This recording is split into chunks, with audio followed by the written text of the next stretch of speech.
E eu quero contar que a proposta do Ministério da Fazenda, que vai ser apresentada aos estados para aquela negociação das dívidas, com a União, ela deve vir acompanhada de alguns condicionantes. A ideia é que os executivos estaduais concordem em usar uma eventual folga fiscal que conseguirem, ao colocar em prática esses projetos estruturantes, ao aceitar essa negociação, para colocar em prática projetos estruturantes de transformação econômica. A intenção do executivo é evitar dar um cheque em branco para os governadores, como já aconteceu lá atrás. O ministro Fernando Haddad, que renegociou a dívida do município de São Paulo quando foi prefeito, tem se colocado como sensível ao pleito dos governadores. Sobre a renegociação, o ministro falou hoje com a imprensa. Vamos acompanhar e depois jogar aqui para o nosso debate. Eu já me reuni com todos os governadores, praticamente. Acho que com exceção do Cláudio Castro, que esse ano não me lembro de ter encontrado. Mas eu falei que assim que eu submeter os parâmetros ao presidente Lula, eu apresento para eles. Então, só estou dependendo de uma agenda com o presidente Lula. Ato contínuo, eu convoco a reunião com eles para apresentar o esboço do que nós estamos imaginando e começar uma negociação. Ministro Fernando Haddad falando sobre contrapartida. Nada mais é do que isso e nós discutimos aqui no 3 em 1. Será que o pessoal está acompanhando e está absorvendo alguma coisa? 3 em 1, pauta, Brasil. A gente está se achando aqui nesse programa. Brasil. Eu quero saber de vocês se essa é uma proposta crível e de que maneira que ela deve ser conduzida para que haja o que os estados precisam, mas sem necessariamente que, no fim das contas, sejamos nós todos os fiadores, mais uma vez, do jeito que está acontecendo agora, Luiz Felipe Dávila. Exatamente. Aí que é o ponto. Ou seja, primeiro é preciso reconhecer, e não foi esse governo, como eu disse, seja a soma de governos anteriores, que isso começou em 2014, que foi uma irresponsabilidade dos governos federais em liberar o endividamento de estados e municípios com aval da União. Esse foi o erro de origem. Porque aí o que acontece? Cada vez que você tem um respiro na receita, a receita sobe por uma coisa circunstancial ou momentânea, o que acontece? Os estados e municípios aumentam despesas recorrentes desses entes federativos. E o que acontece? A dívida explode, não precisa honrar a dívida porque tem um fiador que é a União, e quem que é o grande fiador da União? Todos nós que pagamos impostos. Então, esse é o problema, a origem do problema. Agora precisa resolver o problema. E para resolver esse problema, não adianta também, como bem disse o ministro Haddad, federalizar a dívida e falar, olha aqui, tudo bem, agora a União toda paga a conta e tudo bem. Não, não é assim não. Você é devedor, e aí, por isso que eu digo, o plano feito lá atrás, quando a Paula Vescovi e Mansueto no governo anterior, era muito bom, porque tinha uma classificação dos devedores. Lá, A, B, C, D, que nem rating de, olha, esse aqui tem mais condição de pagar, esse aqui tem menos condição, e cada um tinha uma condição específica. E rapidamente, Dávila, o pessoal da rádio está de volta, e para que vocês entendam o assunto que estamos tocando agora, é a possibilidade de uma proposta do Ministério da Fazenda para sanar a dívida dos estados, mas que de alguma forma tenha contrapartida, que a União ofereça o que o estado precisa, mas que ele aplique isso também trazendo algum tipo de organização econômica para essa região onde atua. Fala, Dávila. Então, essa renegociação tem que ser em cima de reformas estruturantes, reforma da Previdência, reforma administrativa, privatização e concessões, porque se não tiver esses condicionantes, nós sabemos que é impossível sanar as dívidas dos estados e dos municípios.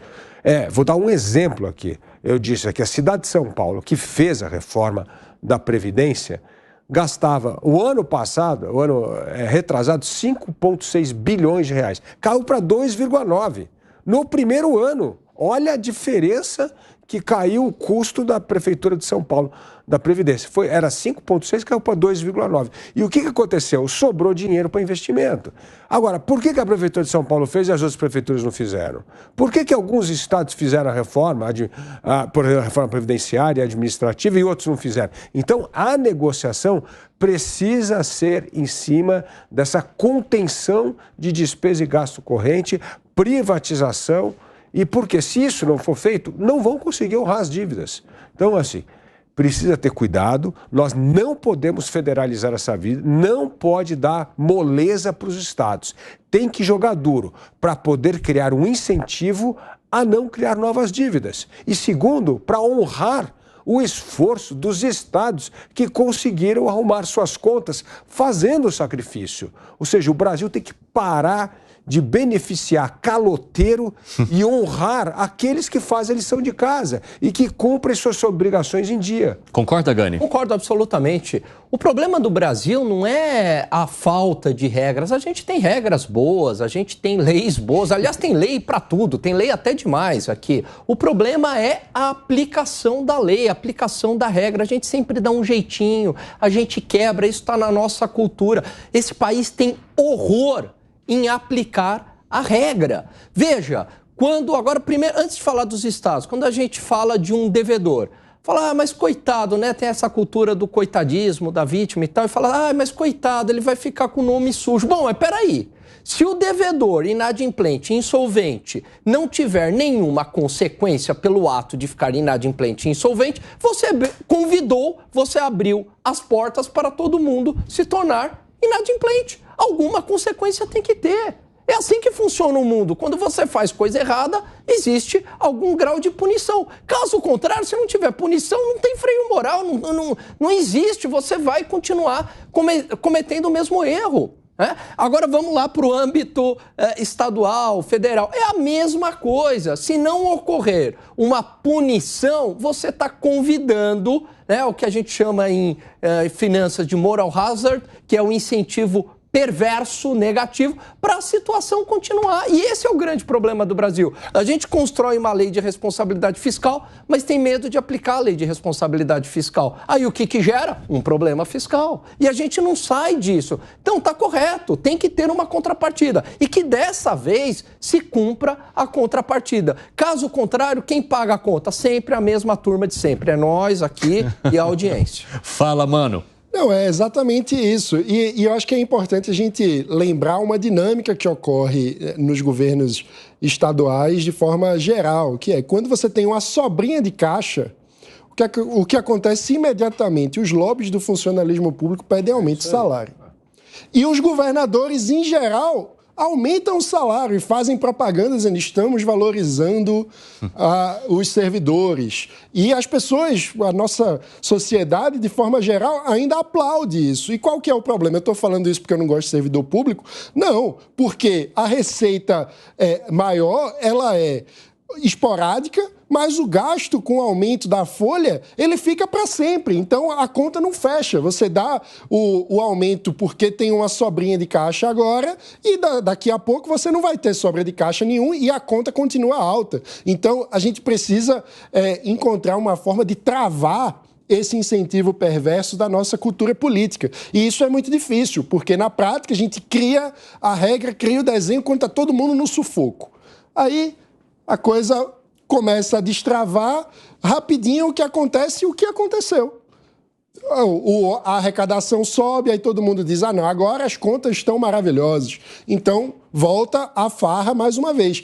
E é isso, se você não punir aquele que é irresponsável, você está incentivando a irresponsabilidade. E aí não tem país que tenha futuro quando a irresponsabilidade é premiada e a responsabilidade vira coisa de otário. É quando seguir a lei é coisa de otário, isso não tem como dar certo. Agora, Luiz Felipe Dávila, você acha que o governo federal vai ter, e principalmente o Ministério da Fazenda, a robustez necessária para suportar as pressões, os lobbies feitos pelos estados na hora dessa negociação? Bom, tem que ter, porque o gasto do governo já está complicado, o rombo fiscal está complicado. Hora que bateram na porta do ministro da Fazenda e falou, meu pai do céu, eu tenho um déficit zero para entregar e esses governadores estão batendo aqui na minha porta. É aquilo que eu falo, olha, na gestão pública, ou você tem insônia ou os outros têm insônia. Então o ministro Haddad não vai querer transferir a insônia dos governadores para ele. Imagino que ele vai querer manter a insônia dos governadores com os governadores. Então tem que jogar duro, é óbvio que tem que jogar duro nisso aí, porque senão é óbvio que nós vamos criar aqui um eterno refis que só vai fomentar a cultura do endividamento e aí com o aval da União. É isso que não pode. Aliás, uma das medidas que deve ser tomada daqui para frente não tem mais aval da União, como foi lá na Lei de Responsabilidade Fiscal, bem lembrado pelo Gani. Ô Gani, você acha que estar ou não alinhado com o governo nesse momento vai fazer alguma diferença nessa articulação, a depender do Estado? Ou seja, aquele que está mais alinhado apresenta uma proposta, tem uma facilidade que possa acabar servindo para todos, ou nesse momento, quando se fala em dívida, se esquece as amizades? Não, eu acho que o alinhamento político sempre acaba prevalecendo, né? Infelizmente. Então a gente sabe que no mundo da política isso é uma arma de troca, isso faz parte do fisiologismo, mas não deveria ser assim. A regra deveria ser igual para todos, né? E aí é muito importante também que o governo federal, Evandro, ele dê o exemplo, porque se ele tem o exemplo da responsabilidade fiscal, ele pode cobrar a responsabilidade fiscal por parte dos estados. Mas se ele não der o exemplo, fica difícil cobrar também essa responsabilidade fiscal por parte dos estados. Arremate, mano. É isso, e a questão é que o ajuste fiscal no Brasil parece que sempre é do lado do pagador de imposto pagando mais ainda. A gente tem uma dificuldade crônica de falar de corte de gasto, de tal modo que quando a gente teve o teto de gastos, que era uma política muito conservadora e de longo prazo para fazer o ajuste fiscal, porque o teto de gastos não cortava gasto, ele tentava disciplinar o crescimento do gasto brasileiro. E isso foi tratado por vários setores da sociedade como se fosse uma política ultra radical de austeridade, quando não. Então, a gente precisa encarar essa questão cultural no Brasil. E, nesse sentido, eu diria que o atual governo também não está encarando essa questão, porque o ajuste fiscal o tempo todo é feito com esforço arrecadatório e não com a tesoura, porque, no fim das contas, a gente tem que cortar gasto para que o governo caiba nas suas contas.